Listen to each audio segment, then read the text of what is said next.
ऐसी भी चोरी होती है क्या? तो इस कहानी में एक हिटलर है, वो सारे जीव लोगों को जान से मार रहा है और सारे जीव लोग डरे हुए हैं। उन जीव लोग में से एक जीव फैमिली थी, वो भी बहुत डरी हुई थी क्योंकि सारे हिटलर के लोग आसपास भटक रहे थे।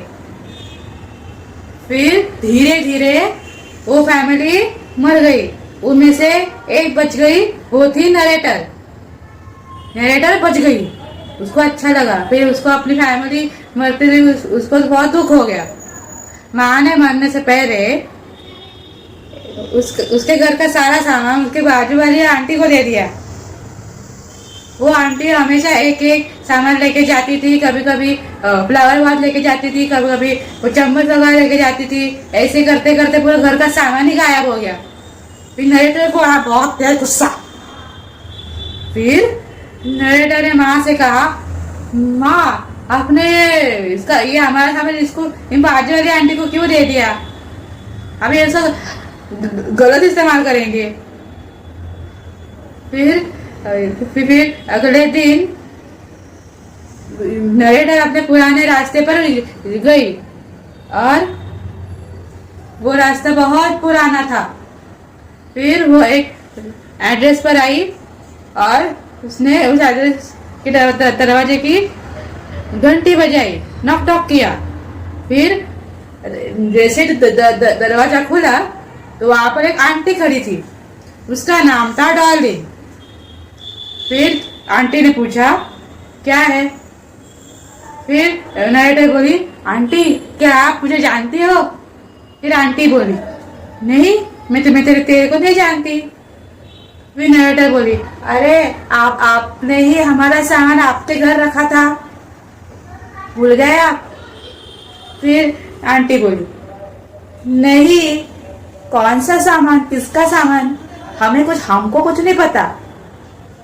फिर यही कहकर वो दरवाजा जैसे बंद करने को ही लगी थी, फिर नरेटर की नजर उनके डाले हुए कोट पर पड़ी।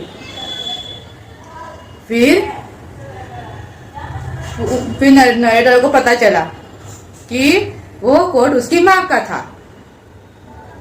फिर नरेटर बोली, ये कोट मेरी माँ का है।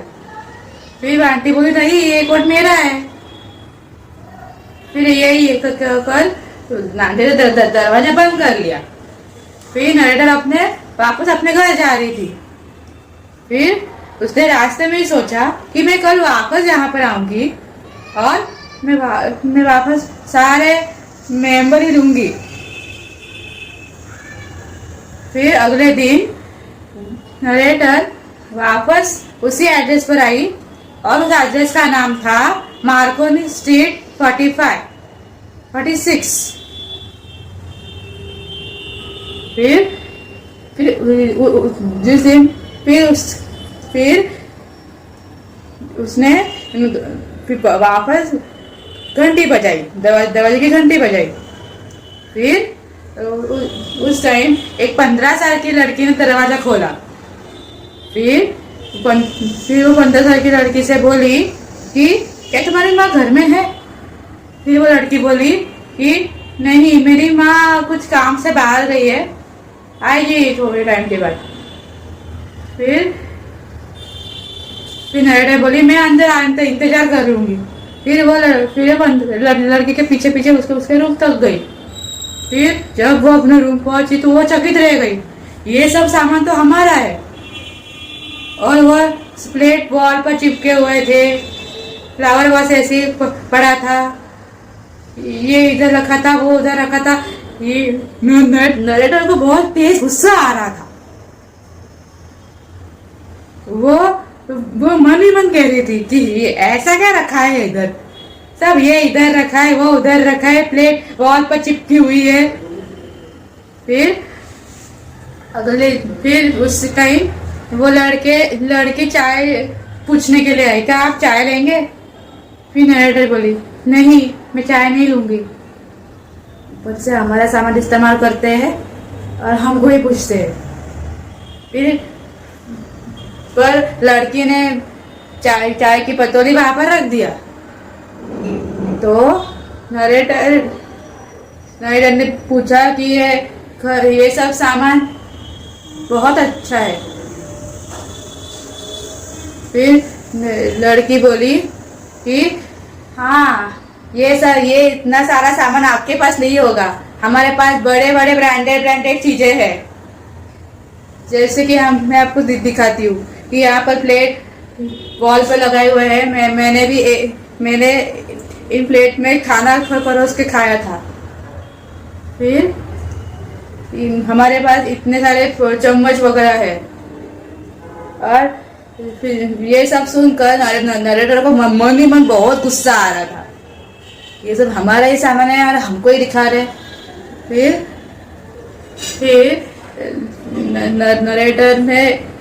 नरेटर वहां से उठ गई।